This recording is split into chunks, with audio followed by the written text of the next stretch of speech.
The world watched in astonishment as Iran unveiled its latest weapon, a hypersonic missile, a harbinger of destruction capable of reaching unimaginable speeds. This was not just a show of force, it was a statement. Iran claimed its missile technology had advanced tenfold, a direct challenge to its adversaries in the region and beyond. The implications were clear. Iran was entering a new era of military might, one where its reach extended further and hit harder than ever before. This was a game-changer, a stark reminder of the volatile potential simmering in the Middle East. The unveiling sent shockwaves across the globe, with defense analysts and world leaders scrambling to assess the situation. The balance of power seemed to be shifting, and the specter of conflict loomed larger than ever. This was not a drill, this was the new reality of Iran's military ambitions laid bare for all to see. Adding another layer to this unfolding drama, Iran also revealed a network of underground missile facilities. Hidden deep beneath the earth, these subterranean bunkers were designed to withstand even the most devastating attacks. These were not mere storage facilities, they were fortresses, testament to Iran's commitment to developing an arsenal that was both potent and resilient. The message was clear. Iran was preparing for a future where its enemies might try to neutralize its capabilities, and it was determined to be ready. These underground bunkers represented a significant obstacle for any potential adversary. They were difficult to detect, even harder to target, and provided a secure haven for Iran's growing missile arsenal. The world now had to contend with a more elusive, more enduring threat emanating from the Iranian plateau. The unveiling of these hidden fortresses served as a stark reminder of the challenges faced by those seeking to contain Iran's military ambitions. It was a game of cat and mouse, played out in the shadows, with the stakes higher than ever. The tension reached a fever pitch when a Houthi-launched missile, believed to be hypersonic, streaked across the sky and targeted Ben Gurion Airport, Israel's busiest international airport. Panic ensued as sirens blared, sending millions scrambling for safety in shelters. The unthinkable had happened. Israel's renowned Iron Dome, a defense system lauded for its near-perfect interception rate, failed. The US deployed THAAD system, equally sophisticated, also failed to stop the incoming projectile. The attack sent shockwaves far beyond the region. The world watched in disbelief as one of the most heavily defended locations on Earth was left vulnerable. The attack was not just a physical assault, it was a blow to the perception of invincibility that had long shrouded Israel's defenses.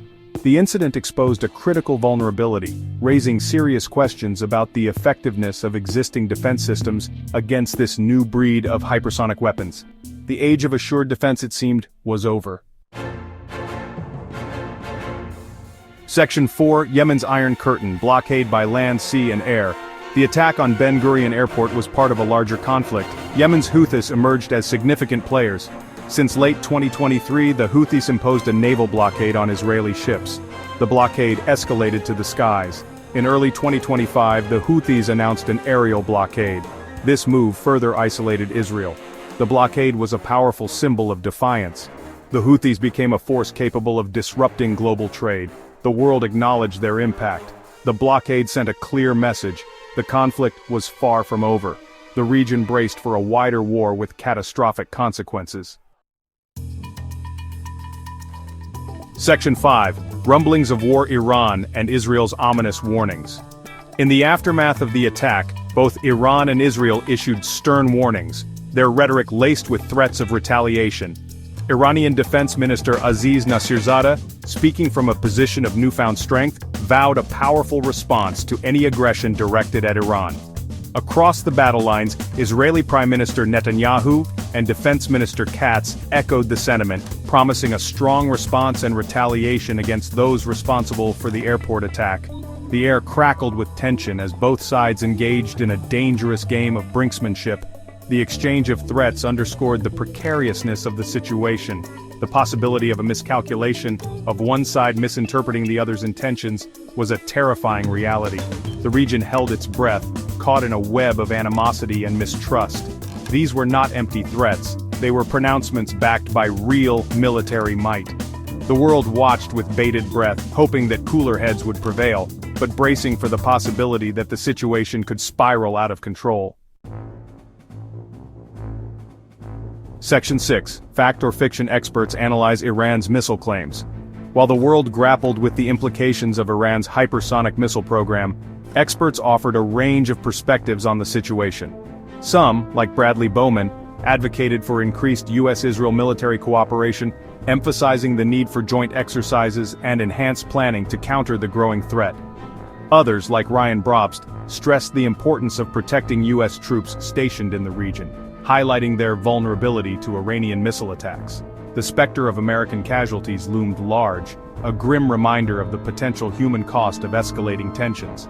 However, a sense of cautious skepticism also permeated the expert analysis. Royal Mark Garrecht, a seasoned observer of Iranian affairs, cautioned against taking Iran's claims at face value. He suggested that while the Islamic Republic was undoubtedly making strides in its missile program, it was also prone to exaggeration, often inflating its capabilities for propaganda purposes. The challenge then became one of discernment, separating fact from fiction, assessing the true extent of Iran's advancements, and formulating a proportionate response. The stakes were too high for guesswork. The world needed accurate information to navigate the treacherous path ahead. Section 7. The Shadow of War, a New Middle East Reality. Iran's hypersonic missile and the attack on Ben Gurion Airport marked a turning point. The region faced a new and dangerous reality. The old rules no longer applied. Hypersonic weapons and non-state actors altered the strategic landscape. The world watched with apprehension and uncertainty. The potential for miscalculation was all too real. The shadow of war loomed large, a reminder of the fragility of peace. The path forward required a balance of deterrence and diplomacy. The Middle East stood at a crossroads, its future in the balance.